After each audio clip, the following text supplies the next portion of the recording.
Praise the Lord. கர்த்தருடைய பரிசுத்த நாமம் மகிமைப்படுவதாக.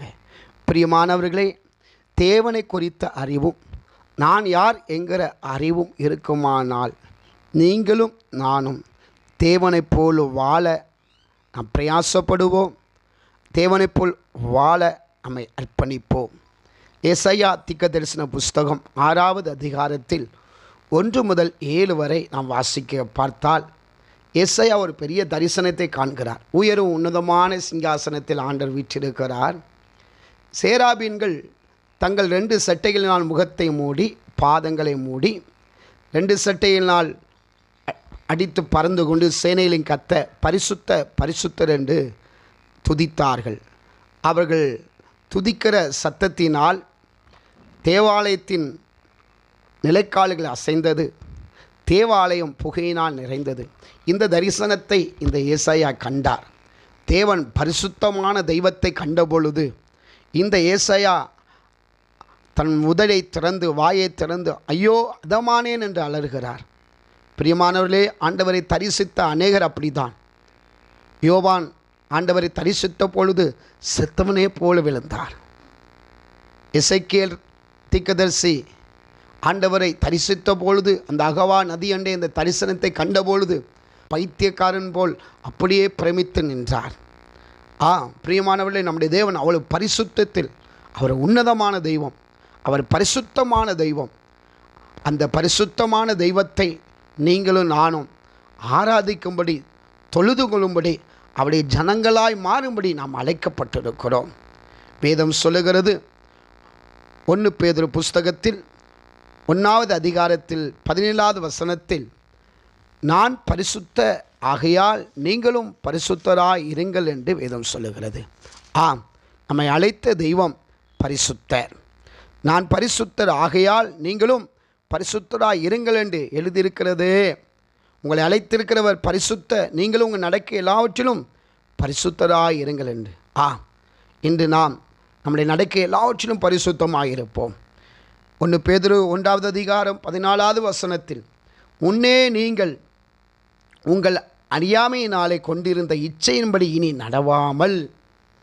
முன்னே நாம் எப்படி இருந்தோம்? நம்முடைய இச்சையின்படி நடந்தோம். அதைத்தான் 1 கொரிந்தியர் புஸ்தகம் 6வது அதிகாரத்தில் வாசிக்க முடியும். 9வது வசனத்தில், அநியாயக்காரர் என்று தேவனுடைய ராஜ்யத்தை சுதந்திரித்துக் கொள்வதில்லை என்று அறியீர்களா? வஞ்சிக்கப்படாதிருங்கள். நாம் முன் சென்ற பாவங்கள், முன் செய்த கிரியைகள் என்ன? வேசி மார்க்கம், விக்கிரக ஆராதனை, உபச்சாரம், சுயப்புணர்ச்சி, ஆண் புணர்ச்சி, திருடர், பொருளாசைக்காரர், வெறியர், உதாசீனர், கொள்ளைக்காரர், இப்படிப்பட்டவர்களாய் நாம் இருந்தோம். இப்படிப்பட்ட சுபாவம் உள்ளவர்களாக இருந்தோம். எந்த ஆண்டவராய் இயேசு கிறிஸ்துவின் இரத்தத்தால் கழுவப்பட்டோமோ, மீட்கப்பட்டோமோ, பிதா குமாரன் பரிசுத்த ஆவியினால் மூலிகை ஸ்நானம் எடுத்தோமோ, அன்றைக்கே நாம் புதிய மனுஷனை தரித்திருக்கிறோம், கிறிஸ்துவை தரித்தோம் என்று வேதம் சொல்லுகிறது. நாம் எப்படி இருக்கிறோம்? பழைய மனிதனாகவே இருக்கிறோமா? கிறிஸ்துவை தரித்தவர்களாக இருக்கிறோமா? பழைய மனிதனாக வாழ்ந்து கொண்டிருக்கிறோமா? புது மனிதனாக இருக்கிறோமா? 1 கொரிந்தியர் 6:11, உங்களில் சிலர் இப்படிப்பட்டவர்களாக இருந்தீர்கள், ஆயினும் கர்த்தராகிய இயேசுவின் நாமத்தினாலும் நமது தேவனுடைய ஆவியினாலும் கழுவப்பட்டீர்கள், பரிசுத்தமாக்கப்பட்டீர்கள், நீதிமான்களாக்கப்பட்டீர்கள். பிரியமானவர்களே, நீங்களும் நானும் கழுவப்பட்டிருக்கிறோம், ஆவியினால் பரிசுத்தமாக்கப்பட்டிருக்கிறோம், நீதிமானாக்கப்பட்டிருக்கிறோம். என்று நாம் ரட்சிக்கப்பட்டோமோ, நம்மை அர்ப்பணித்தோமோ, அப்பொழுது ஆண்டவர் நம்மை ஆவியினால் கழுவினால் பரிசுத்தப்படுத்தினார், நீதிமானாய் மாற்றினார். மறுபடியும் நாம் ஸ்தோத்திரம் பரிசுத்தமாக்கப்பட்டவளாய் வாழ்ந்து கொண்டிருக்கிறோமா? நீதிமான்களாக்கப்பட்டவளாய் வாழ்ந்து கொண்டிருக்கிறோமா? இல்லை என்றால் விழுந்து போனோமா? ஒருவேளை விழுந்து போயிருந்தால் இன்றே நாம் மனம் திரும்ப வேண்டும். இன்றே நாம் ஆவியினால் கழுவப்பட வேண்டும், பரிசுத்தமாக்கப்பட வேண்டும், நீதிமானாக்கப்பட வேண்டும். அப்பொழுதுதான் தேவனுடைய ராஜ்யத்தை நாம் சுதந்திரிக்க முடியும். பிரியமானவர்களே, நம்மை ஆண்டவருக்கு அர்ப்பணிப்போம். அதைத்தான் வேதம் சொல்லுகிறது, உங்கள் சரீரத்தை பரிசுத்தமும் தேவனுக்கு பிரியமான ஜீவப்பலியாக ஒப்புக் கொடுங்கள். நம்மை முதலாவது கர்த்தருக்கு ஒப்பு கொடுப்போம். இயேசு நமக்காக தன்னையே பலியாக கொடுத்தார். பிரியமானவர்களே, நம்முடைய ஆவி ஆத்துமா சரீரத்தை தேவனுக்கு சுகந்த வாசனையாய் நம்மையே அர்ப்பணிப்போம். தேவனுக்கு உகந்த ஆராதனை அதுதான். பிரியமானவர்களே, நம்முடைய ஆராதனையில் தேவன் வாசமாய் இருக்க வேண்டுமானால் சங்கீதம் 22வது அதிகாரம் 3வது வசனம் இப்படி சொல்லுகிறது, இஸ்ரவேலின் துதியில் வாசம் பண்ணுகிற தேவரீர் பரிசுத்தர் என்று. நாம் ஆராதிக்கிற தெய்வம், நாம் துதிக்கிற தெய்வம், போற்றப்படத்தக்க தெய்வம், பரிசுத்தமான தெய்வம். அவர் பரிசுத்தர். நம்முடைய துதியில் வாசம் பண்ண வேண்டுமானால், அந்த பரிசுத்த தெய்வம் நம்முடைய துதியில் வாசம் பண்ண வேண்டுமானால் நாம் பரிசுத்தமுள்ளவர்களாய் இருக்க வேண்டும். இங்கே தூதர்கள் தேவனை துதிக்கிறார்கள். அவரை துதிக்கும் பொழுது தேவாலயத்தின் நிலக்கால்கள் அசைந்தது, தேவாலயம் புகையினால் நிறைந்தது. அந்த மகிமையை இந்த ஏசாயா கண்ட பொழுது தன்னை குறித்து அவர் உணர்ந்தார். ஐயோ, நான் அசுத்த உதடுள்ளவன். இப்போ இந்த பரிசுத்த தேவனு முன்பாக நான் எப்படி இருக்கிறேன் என்று நம்மை ஆராய்ந்து பார்ப்போம். இந்த பரிசுத்த தெய்வத்துக்கு முன்பாக என் சிந்தை எப்படி இருக்கிறது, என் சுபாவம் எப்படி இருக்கிறது, என் எண்ணங்கள், என் ஜீவியம், என் வாழ்க்கை, என் நட உட, என் பேச்சு எப்படி இருக்குது என்று நாம் பார்ப்போம். நம்முடைய உதடு அசுத்த உதடாக இருக்கா, பரிசுத்தமான உதடாக இருக்கா என்பதை ஆராய்ந்து பார்ப்போம். பார்த்தீர்களா, நாம் ஆராதிக்கிற தெய்வம் பரிசுத்தர். ஏசாயா அதை கண்ட பொழுது, ஐயோ நான் பாவி, நான் அசுத்த உதடுள்ளவன் என்கிறான். அது மட்டுமா, தன்னை சுற்றி இருக்கிற ஜனங்கள் யார், அவர்களும் அசுத்த உதடுள்ள ஜனங்கள் என்று அலறினான். நான் அதமானே, நான் சாகப் போகிறேன் என்று.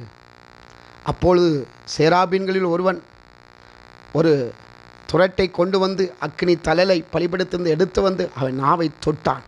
உன் அக்கிரமம் நீங்கிட்டு என்று. பிரியமானவர்களே, இன்றைக்கு நீங்கள் எப்படிப்பட்ட விழுந்து போன நிலையில், கெட்டு போன நிலையில், தேவனை விட்டு பின்வாங்கி போயிருக்கலாம், தேவனுடைய சாயலை இழந்திருக்கலாம், பரிசுத்தத்தை இழந்திருக்கலாம், மேன்மையான அனுபவங்கள் இழந்திருக்கலாம். இன்றைக்கு நீங்கள் முழங்கால் படியிட்டு, தேவனே என் அக்கிரமம் நீங்கள் என்னை சுத்திகரியும் என்று கதறுவீர்கள் என்றால், இந்த ஏசாயாவை போல பரலோகத்திலிருந்து ஒரு அக்கினி இறங்கி வந்து உங்கள் நாவை தொடும். உங்கள் மேல் பரிசுத்த ஆவியாகிய அக்கினி இறங்கும். அப்பொழுது உங்கள் அக்கிரமம் நீங்கள் சுத்திகரிக்கப்படுவீர்கள், பரிசுத்தமாக்கப்படுவீர்கள். 1 கொரிந்தியர் 6:11 சொல்லப்பட்டது போல நீங்கள் பரிசுத்தமாக்கப்படுவீர்கள், கழுவப்படுவீர்கள், நீதிமானாக்கப்படுவீர்கள்.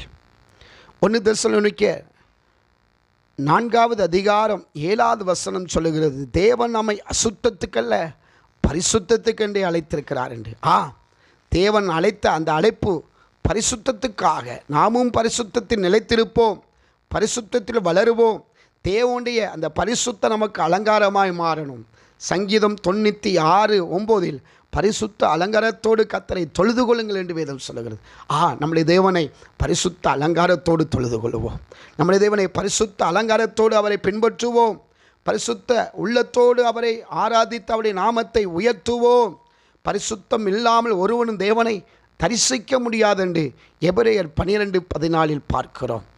பிரியமானவர்களே, எபேசியர் 4:24 வசனம் சொன்னது போல நீங்களும் நானும் மோசம் போகாதபடி இச்சையினால் கெட்டு போகிற பழைய மனுஷனை களைந்து போடுவோம். நம்முடைய உள்ளத்தில் ஒரு புதிதான ஆவி உள்ளவர்களாய், மெய்யான நீதியிலும் பரிசுத்தத்திலும் தேவனுடைய சாயலால் சிருஷ்டிக்கப்பட்ட புதிய மனிதனை தரித்து கொள்ளுவோம். புது மனிதனாய் மாறுவோம். கிறிஸ்துவின் நாளுக்கென்று மீட்கப்பட்ட பரிசுத்த ஆவியானவர் நம்மை புது மனிதனாய் மாற்றுவாராக. இன்றே நம்மை அர்ப்பணிப்போம். நம்முடைய தேவன் பரிசுத்தமான தெய்வம்.